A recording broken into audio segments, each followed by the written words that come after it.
Hello Taurus, Sun, Moon, Rising, and Venus signs. Kamusta kayo?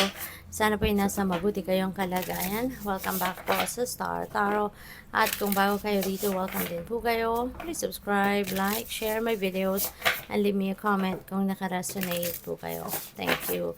Tignan natin kung anong mga messages ni Taurus. First message po ninyo, ears wide open. Ayan, so kailangan ninyong siguro lakihan ninyo ang tenga, yung bukas ng tenga ninyo kasi baka nagkakaroon kayo ng problema sa pag-receive ng mga information sa mga kausap ninyo, pwedeng ganon. Maybe you need to pay attention, more sa sinasabi ng kausap ninyo. Baka distracted din kayo, pwedeng ganon, pwedeng distracted kayo kaya hindi ninyo masyadong nagigets, yung sinasabi or yung punto ng kausap ninyo kasi you're not paying attention to details, kumbaga.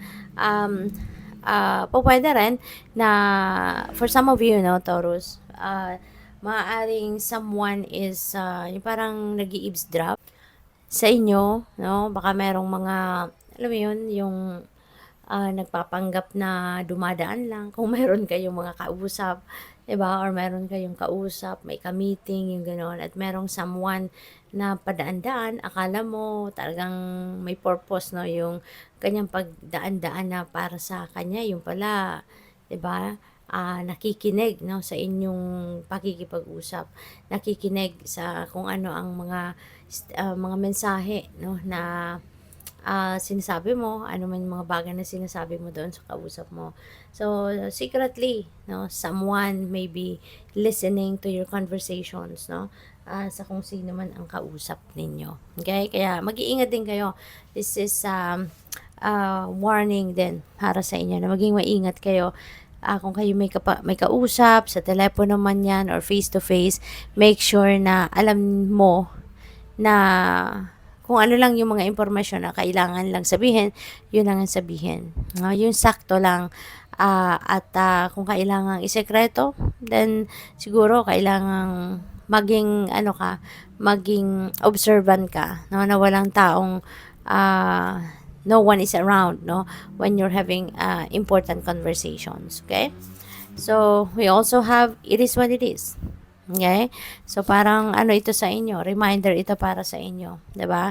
Na may mga bagay, sa mundo, may mga bagay sa buhay natin na nangyayari na sadyang ganun talaga, 'di ba? Hindi na natin kailangan na hanapan ng rason, hanapan ng dahilan, hanapan ng justification, 'di ba?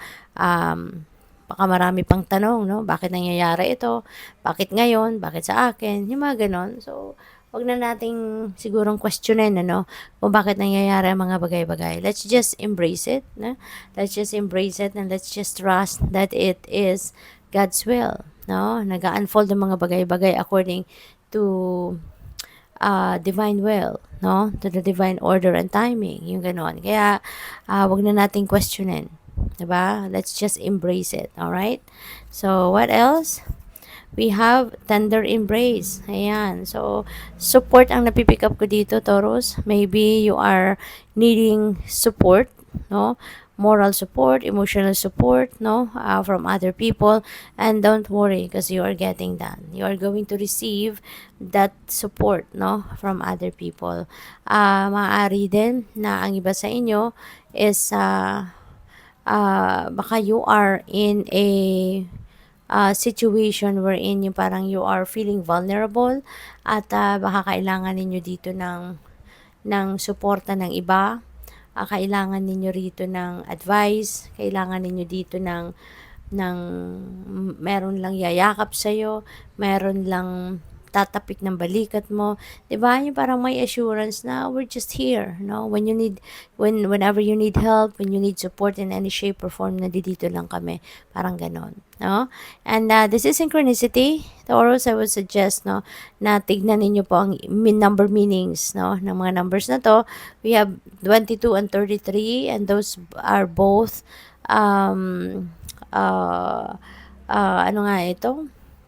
Sa numerology, mga master numbers. Kaya I suggest po na pakitignan po ninyo ibig sabihin, paki-google po anong ibig sabihin ng mga master numbers na ito, 22 and 33, kasi for sure there are extra insights or information na gusto ng universe na mabasa ninyo. Okay? And that could help your situation. Okay?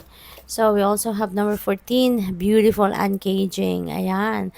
So, sususian mo na yung susi, yung keyhole na to, ipapasok mo na yung susi dyan, because muli nagbubukas na kayo siguro ng inyong sarili, magbubukas na kayo ng inyong puso para sa pagmamahal. Maari ngayon wala na kayong sama na loob, maaring nakapag-move on na kayo from heartache, heartbreak na na-experience niyo in the past. Kaya ngayon handa na kayong muli na magtanggap or tumanggap ng pagmamahal ng iba, or handa na rin kayo na magmahal ng iba. Okay? Kaya congrats sa iyo. So tingnan natin kung ano pa mga mensahe. And I would like to say thank you sa mga nakapag-subscribe na. Thank you for subscribing, and sa mga hindi pa, please subscribe na po, and please click the join button sa baba ng video if you would like to join the membership. At saka sa mga hindi nag-skip ng ads po, maraming salamat din for your support, pati na rin sa mga cross-watchers na nandito, no? Maraming salamat sa inyong suporta. So, we have Star. Napakaganda ni Star. Kasi sabi dito, hard times are over. Diba?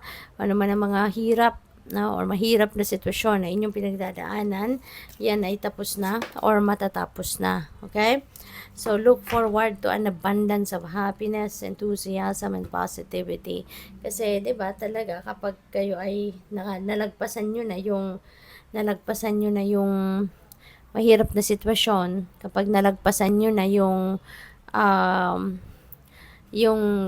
difficult times or difficult situations, no, sa buhay ninyo, sa kung anumang parte nito, talagang magiging masaya na kayo, hindi ba?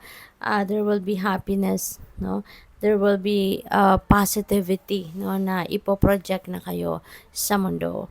So, your next message is unity. This is a time of divine understanding, renewal, peace, and hope. You radiate and attract great love. Ayan. So, baka meron ditong union of two people, no? Union of two people in love. Baka meron dito mag-aasawa na, magpapakasal, merong mai-engage, or maybe meron na sa inyong, lalo-lalo na kung kayo ay single pa, baka meron na sa inyong papasok sa isang love and romantic relationship, no? So, next message ninyo is thorns, no? So, withering the challenges ahead will bring in new and positive future. Kaya kung meron man mga problema, meron man dumadating ng mga obstacles sa buhay, wag lang ninyong sukuan yan. No? Wag kayong susuko, kasi lahat naman ng mga pangyayari sa buhay natin yan ay may rason. Okay? Lahat ng mga challenges sa buhay natin, may purpose yan kung bakit nangyayari sa buhay natin. Lahat ng bagay mahalaga no? Walang tapon, whether that is problema, whether that is an obstacle, that is still a blessing. Kaya sige lang, laban lang, kapit lang, at matuto lang kayong magpakatatag, at maging matibay, no, ang inyong loob, at kung ano man ang mga problema, mga challenging situations, malalagpasan nyo din yan. Kasi hindi naman yan ibibigay sa'yo kung hindi mo rin din naman kayang solusyonan, 'di ba? So, yung next message ninyo is transformation. Okay? So, sabi dito, reach out for the power and strength to make changes, enrich your life, and become the person you want to be. So, merong pagbabago na gusto kayong mangyari sa buhay ninyo, at ang mga pagbabagong ito, it could start in a personal level. Baka meron kayong babaguhin sa sarili ninyo. Takbo ng pag-iisip ninyo, perspective, 'di ba? Mga belief system siguro, pag-uugali, mga ganyan, no? So, ang mga pagbabagong 'yan, that will expand, no? At maaaring eventually gusto mo na rin baguhin ang mga bagay-bagay sa outside world ninyo, So, kaya good luck po sa inyo. So, tignan natin kung ano pa ang mga kaganapan dito for Taurus. And remind ko lang, no, na kung hindi po nag-resonate sa inyo ang mga mensahe rito, or yung buong reading talaga hindi nag-resonate sa'yo, please watch your moon sign or yung rising sign ninyo or Venus signs. Okay? Kasi baka doon kayo makaresonate. So, we have justice. This is really beautiful, Taurus. Kasi yung justice energy, this is a promise no, ng universe na justice will be served. Kung ano ang para sa'yo, yun. Kung ano ang meant for you, ano yung nakadesign talaga para sa iyo, anong deserve mo, yan ay makukuha mo na. No? Yan ay mabibigay na sa iyo. Pwede rin, no, na ito na yung simula ng pagiging mas maayos, mas organisado na pamumuhay ninyo, kung paano ninyo ninanavigate ang buhay ninyo. Mas magiging organisado, mas magiging maayos at mabuti ang takbo nito from here on. So, what else? We have Hierophant. Ayan. So, siguro, ano kayo, Taurus, maybe you are a teacher. You know, baka kayo isang mentor, life coach, mga ganon, spiritual guide, spiritual counselor. Siguro, mga ganon ang sitwasyon ng iba sa inyo dito. At baka kayo ay nag-i-impart ng inyong knowledge, whether that is spiritual or academic knowledge, you know, you are sharing that, you are imparting that with your students or the people na humihingi sa inyo or lumalapit sa inyo para humingi ng tulong, humingi ng advice, mga ganon. No? So, what else? We have Queen of Wands. Ayan, so napakaganda. Papunta ito sa abundance, papunta ito sa pagkamit ninyo sa inyong tagumpay. Kasi si Queen of Wands, hindi ito titigil, no? Na hindi niya ma-achieve kung ano man ang sinet niyang gusto ninyang makuha or ma-achieve sa buhay.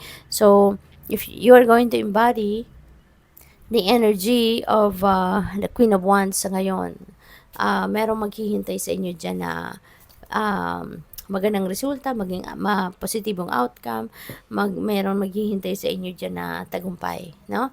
Kasi gagawin mo ang lahat, no, para ma-achieve mo ito. So, good luck. Thank you for watching Love and Light. Namaste.